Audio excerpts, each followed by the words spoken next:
इस वीडियो में मैं आपको बताऊंगा 5 टेस्ट हार्ट के लिए जो कम से कम कॉस्ट में सबसे ज्यादा बेनिफिट्स देते हैं। As a UK and India train doctor मैं आपको एविडेंस बेस्ड और अपने एक्सपीरियंस से ये टेस्ट बताना चाहता हूँ। हर साल लाखों लोग फुल बॉडी टेस्ट पैकेज करवाते हैं जिसमें 20, 30, कभी कभी 50 अलग अलग टेस्ट होते हैं। आप पैसे बहुत स्पेंड कर देते हो पर रिस्क असेसमेंट बिल्कुल एक्यूरेट नहीं होता। रिसर्च दिखाती है कि इंडिया में हार्ट अटैक्स यंग एज में बढ़ रहे हैं और मेजॉरिटी केसेस में पेशेंट का रूटीन रिपोर्ट नॉर्मल होता है। अगर आप अपने हार्ट को सीरियसली लेते हो और आप साइंटिफिकली करेक्ट इंफॉर्मेशन चाहते हो तो ये पूरी वीडियो जरूर देखना। चलिए स्टार्ट करते हैं साइंटिफिकली ट्रस्टेड मार्कर्स के साथ। पहला है लिपिड प्रोफाइल। इसमें आता है एलडीएल कोलेस्ट्रॉल। ये टेस्ट बेस्ट है to know about heart risk. LDL को हम बैड कोलेस्ट्रॉल बोलते हैं। साइंटिफिक लैंग्वेज में ये सिर्फ कोलेस्ट्रॉल नहीं, ये एक पार्टिकल है जो ब्लड वेसल्स के अंदर घुस कर डैमेज शुरू करता है। सोचो अपनी आर्टरीज को एक स्मूथ पाइपलाइन की तरह।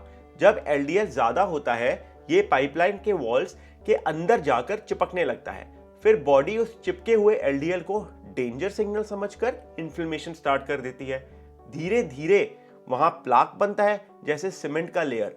ये प्लाक सालों तक ग्रो करता है और एक दिन रप्चर होके हार्ट अटैक कर देता है। इसलिए गाइडलाइंस कहती है एलडीएल डायरेक्टली कॉजेस एथेरोस्क्लेरोसिस। इसलिए एलडीएल को कम रखना ही सबसे इंपॉर्टेंट प्रिवेंशन है। नॉर्मल लोगों के लिए एलडीएल 100 मिलीग्राम पर डीएल से कम होना चाहिए और डायबिटिक्स के लिए और स्मोकर्स के लिए 70 से कम होना चाहिए। अगर आप हाई रिस्क पेशेंट हो, आपको फैमिली हिस्ट्री है तो 55 मिलीग्राम पर डीएल से कम होना चाहिए। जब आपका एलडीएल फॉल होता है चाहे डाइट से, एक्सरसाइज से या दवाई से, प्लाक ग्रो होना स्लो हो जाता है।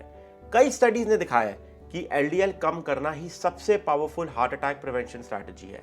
Simple science, simple rule, lower your LDL, lower your risk. अब बात करते हैं नॉन एचडीएल कोलेस्ट्रॉल की। ये सिंपल है, कॉस्ट इफेक्टिव है और एविडेंस के हिसाब से बहुत अच्छा मार्कर है फॉर हार्ट हेल्थ। इसमें सारे एथेरोजेनिक पार्टिकल्स काउंट होते हैं, एलडीएल, वीएलएलडीएल और रेमिनेंट पार्टिकल्स।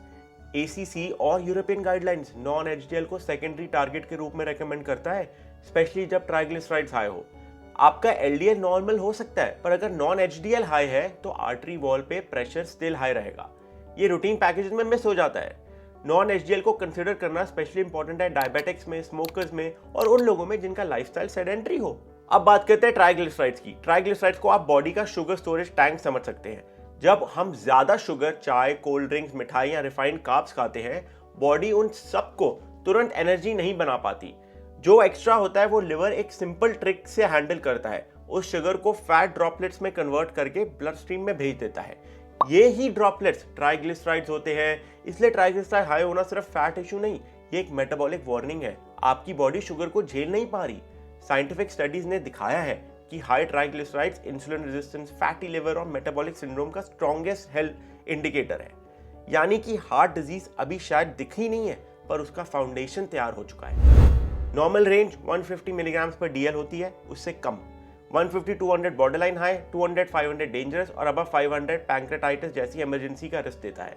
जब ट्राइग्लिसराइड्स बढ़ जाते हैं, प्लाक के लिए रॉ मटेरियल वीएलडीएल पार्टिकल्स बहुत ज्यादा होने लगते हैं जो नॉन एचडीएल कोलेस्ट्रॉल को भी ऊपर से ले आते हैं। इसलिए गाइडलाइंस कहती है triglycerides high is equal to metabolic fire alarm. और गुड न्यूज, ट्राइग्लिसराइड्स को लाइफस्टाइल से सबसे फास्ट कंट्रोल किया जा सकता है।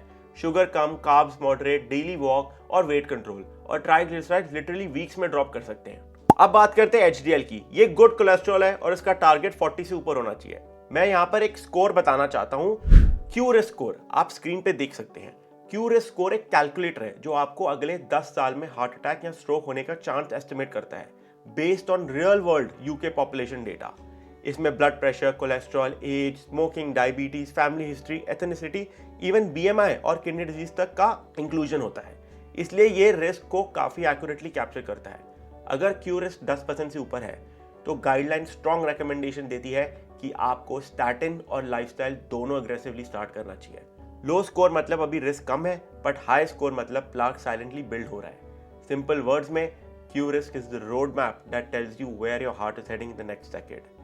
कई लोग क्या करते हैं, थोड़ा एलडीएल बढ़ा हुआ है, छोटी सी दवाई लेते हैं, थोड़ा लाइफस्टाइल इंटरवेंशन करते हैं और सालों तक वेट करते हैं। You have to go aggressive in the beginning. Starting में अग्रेसिव जाओ, एलडीएल कम करो और फिर धीरे धीरे दवाई को कम करो। अब बात करते हैं एपोबी के बारे में। एपोबी पार्टिकल काउंट बताता है और रिसर्च के हिसाब से सबसे एक्यूरेट मार्कर है एथेरोस्क्लेरोटिक रिस्क का, क्योंकि प्लाक पार्टिकल काउंट से बनता है, कोलेस्ट्रॉल कॉन्सेंट्रेशन से नहीं। एपोबी गाइडलाइंस में स्ट्रांगली सपोर्टेड मार्कर है जब एलडीएल और नॉन एचडीएल इंक्लूसिव लगे। ये रूटीन लिपिड पैनल का मिसिंग पीस होता है।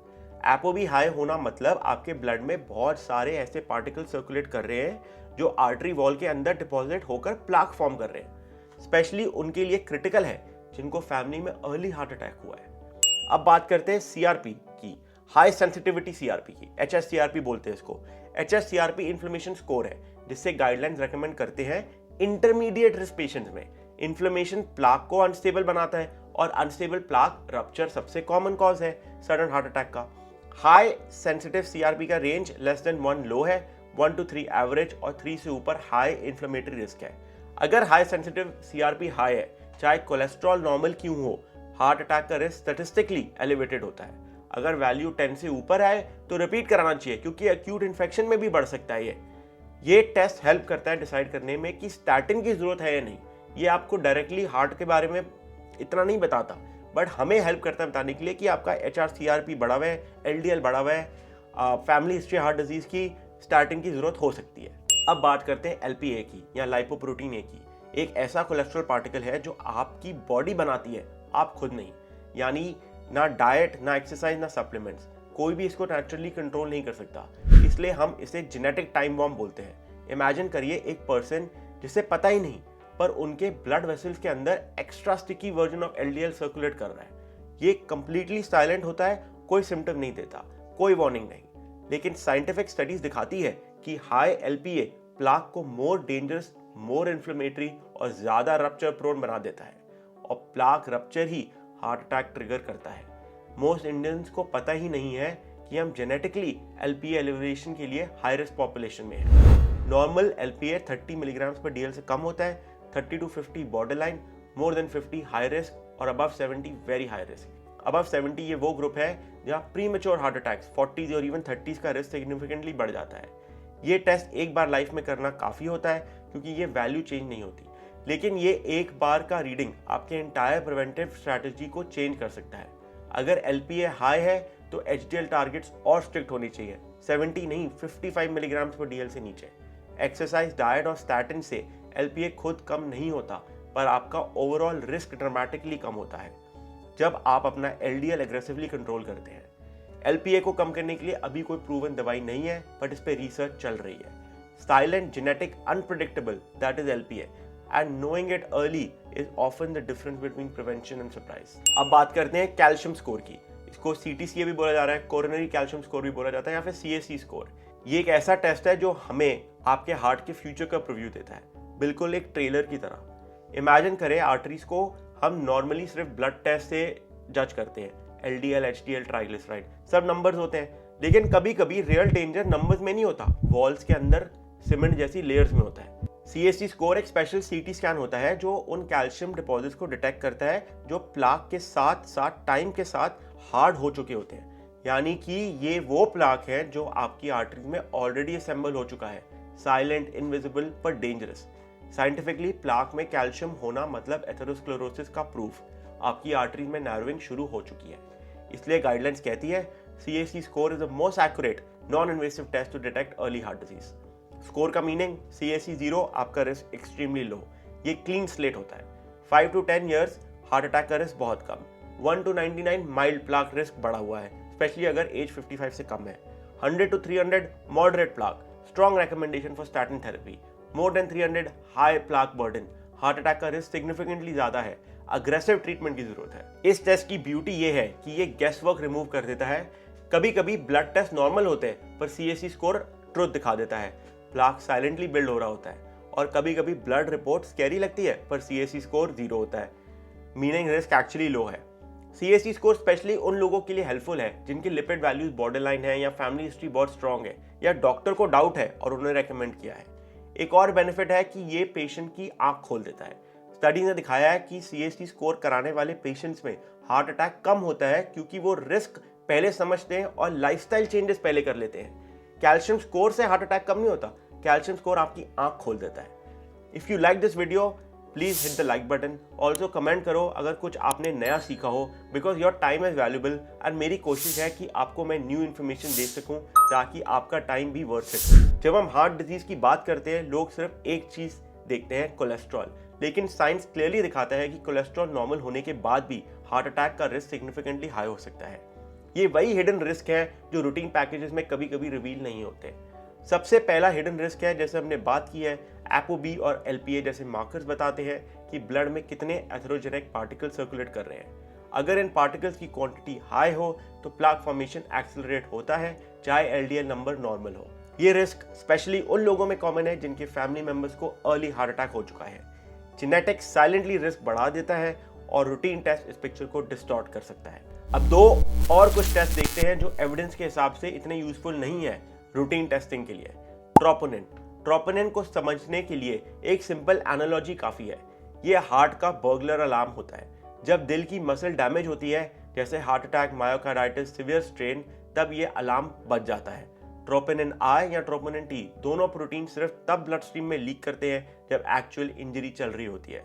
इसलिए दुनिया की सारी गाइडलाइंस, ACC, अमेरिकन, यूरोपियन, सिर्फ एक ही बात बोलती है, troponin is an emergency room test, not a routine screening test. Routine checkup में ट्रोपोनिन करवाना ऐसा होता है जैसे बिना वजह फायर ब्रिगेड बुला देना, क्योंकि थोड़ा सा troponin non heart attack reason में भी बढ़ सकता है। Intense exercise, severe stress, kidney disease, infection, fever में भी थोड़ा बहुत बढ़ सकता है। इन सब में हार्ट अटैक नहीं होता, पर रिपोर्ट देखकर लोग पैनिक कर जाते हैं। इसलिए ट्रोपोनिन को हार्ट डिजीज प्रेडिक्टर नहीं बल्कि हार्ट डैमेज डिटेक्टर समझना चाहिए। अगर सिम्टम नहीं है, चेस्ट पेन नहीं है, ECG नॉर्मल है, तो ट्रोपोनिन का एलिवेटेड नंबर सिर्फ कंफ्यूजन और एंजाइटी केयर कर सकता है। अब बात करते हैं होमोसिस्टीन। एक टाइम पर लोग सोचते थे कि हाई होमोसिस्टीन हार्ट डिजीज का बड़ा विलन है। ऑब्जर्वेशनल स्टडीज ने दिखाया था कि जिनके होमोसिस्टीन लेवल हाई होते हैं उनका ब्लड क्लॉट का रिस्क भी नेचुरली हाई होता है।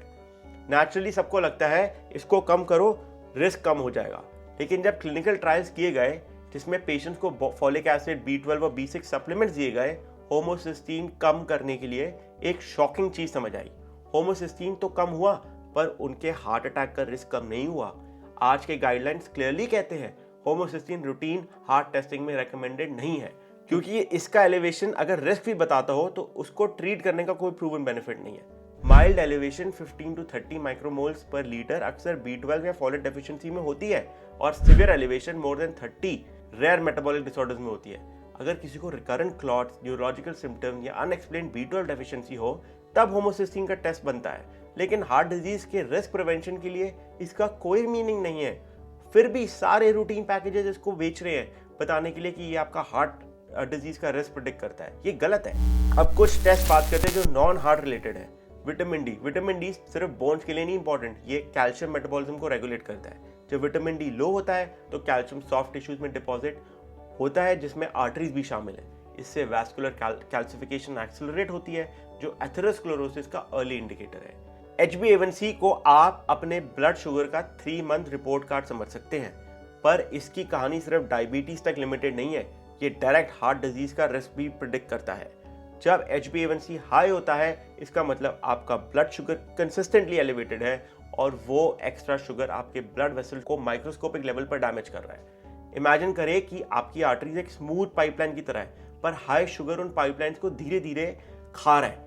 ये ग्लाइसेशन प्रोसेस आर्टरीज की फ्लेक्सिबिलिटी को तोड़ देता है और प्लाक फॉर्मेशन को स्पीड अप करता है। HbA1c जितना हाई, हार्ट अटैक का रिस्क उतना ही ज्यादा। डायबिटीज में हार्ट अटैक का रिस्क 2 to 4 टाइम ज्यादा होता है and even pre diabetic range में रिस्क को सिग्निफिकेंटली पुश कर देता है। गाइडलाइंस कहती है कि 6.5% से ऊपर डायबिटीज कंफर्म, पर 7 से ऊपर heart disease risk dramatically shoot करता है।